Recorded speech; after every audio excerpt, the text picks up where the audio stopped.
No caso do adúltero, há perdão para ele? Ou ele automaticamente ele cometeu o adultério? A salvação dele está comprometida por conta do adultério? Então, essa parte é a parte mais polêmica do divórcio, né? É a parte mais polêmica e que a gente fica até assim um pouco receioso de ser mal interpretado, né? Na fala da gente. São as causas que não têm permissão bíblica.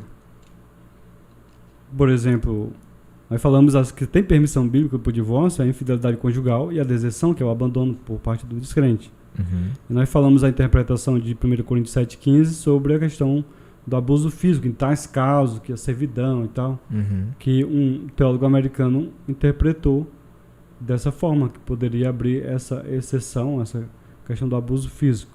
Mas existem outras situações, como nós falamos aqui sobre a abstência da intimidade sexual, por longos períodos de tempo, vícios, falta de provisão no lar, o marido não tem responsabilidade, e outra série de fatores, né?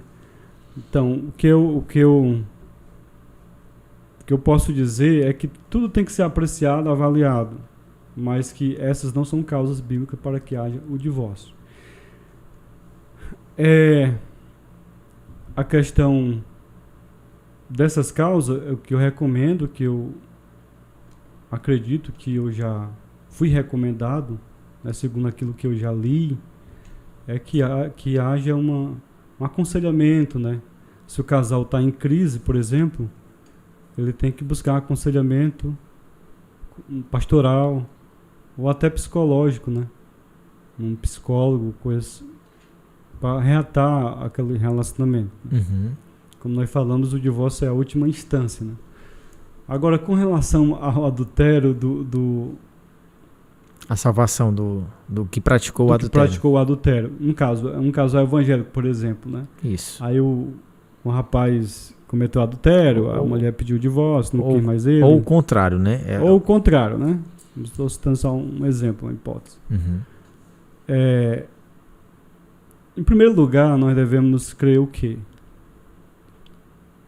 A Bíblia só fala apenas em um pecado imperdoável, que é a blasfêmia contra o Espírito Santo.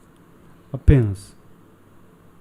Se eu disser que a pessoa que adulterou, foi divorciada, repudiada e tal, e não tem perdão, eu estou indo contra a Bíblia. Contra a Bíblia. Né? Porque a Bíblia só fala apenas no pecado, que é a blasfêmia do Espírito Santo, que é imperdoável.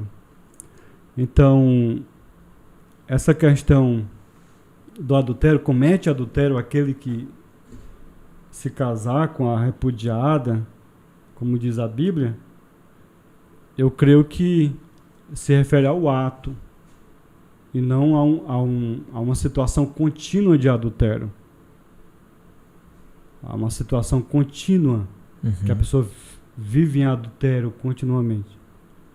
Esse era o texto que eu procurei naquela hora, não consegui encontrar. O que casa com a repudiada, ele comete adultério.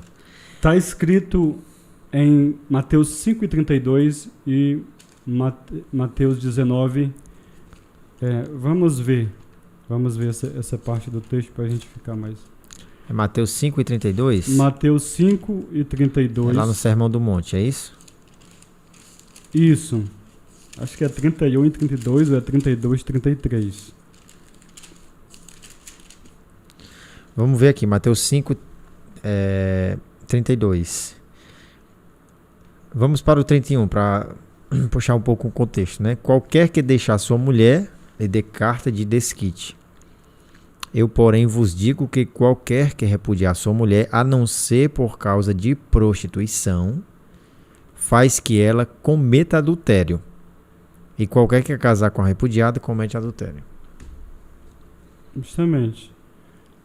Então, eu creio que não é um estado contínuo de adultério. Até porque o texto aqui é comete, né? Comete.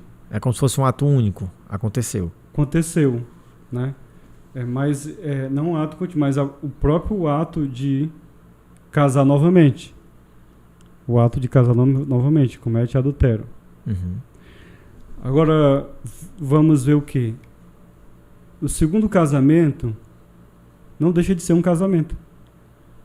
Uhum. Se o casamento é uma instituição instituída por Deus, Deus, como diz, abençoa. Então, se há um novo casamento e a pessoa respeita os votos conjugais, a outra pessoa que ele conseguiu conviver, então eu acho que a graça e a misericórdia de Deus pode alcançá-lo. Assim como eu precisei da graça e da misericórdia, aquela pessoa que se divorciou mesmo, que foi a causa do divórcio, que adulterou, e se ele depois arrumou uma pessoa e conseguiu amar essa pessoa novamente. Antes disso ele se arrependeu e demonstrou total arrependimento. Se arrependeu e em alguns casos até tentou, considerando, sendo fiel, né, respeitando, servindo a Deus. A bênção. Eu acho que ele não vive em adultério. Eu acredito assim, segundo a palavra de Deus. Eu acredito que essa parte aqui é um ato único. Ele comete adultério. Mas que ele vive continuamente em adultério e tá, como diz, imperdoável diante de Deus, eu acho muito forte. Eu acho muito, como eu posso dizer, até de certa forma antibíblico. Até porque só existe um pecado imperdoável. Até porque, digamos, que a pessoa que ela foi vítima de adultério, se esse versículo ele é base para todo o restante de vida daquela pessoa, eu vejo como que seja algo, por exemplo, eu não sei se é a palavra correta que eu vou usar, eu posso até tropeçar na minha palavra, o irmão pode me corrigir com uma palavra mais bem colocada, mas, por exemplo, a pessoa que está casada, ela foi vítima de adultério, ela se divorciou. Nesse caso aqui, ela tem total direito de casar, porque senão seria muito injusto ela não ter tido culpa do divórcio e nem no que acarretou aquele divórcio, e ela ter que viver o resto da vida só. Não parece ser algo injusto? Eu não fui o causador do divórcio. Eu não queria o divórcio. Eu não adulterei. Eu não traí o meu esposo ou a minha esposa. O divórcio ocorreu. Agora eu estou divorciado ou divorciada. Eu não posso mais casar com ninguém porque houve um divórcio ali. Parece até sem sentido. Nesse caso aí... Entra lá no caso do adultério. No caso, nesse caso aí, onde Deus permite o divórcio, ele permite um novo casamento. Que volta para aquele caso do adultério, né? Sim, a própria declaração da Assembleia de Deus permite um novo casamento depois que haja um divórcio pela infidelidade conjugal ou deserção, ou a questão da morte. O segundo casamento é depois da morte do cônjuge, infidelidade conjugal ou deserção. Ele não entra nesse contexto aqui, né? O contexto aqui é outro. Esse contexto aí é outro.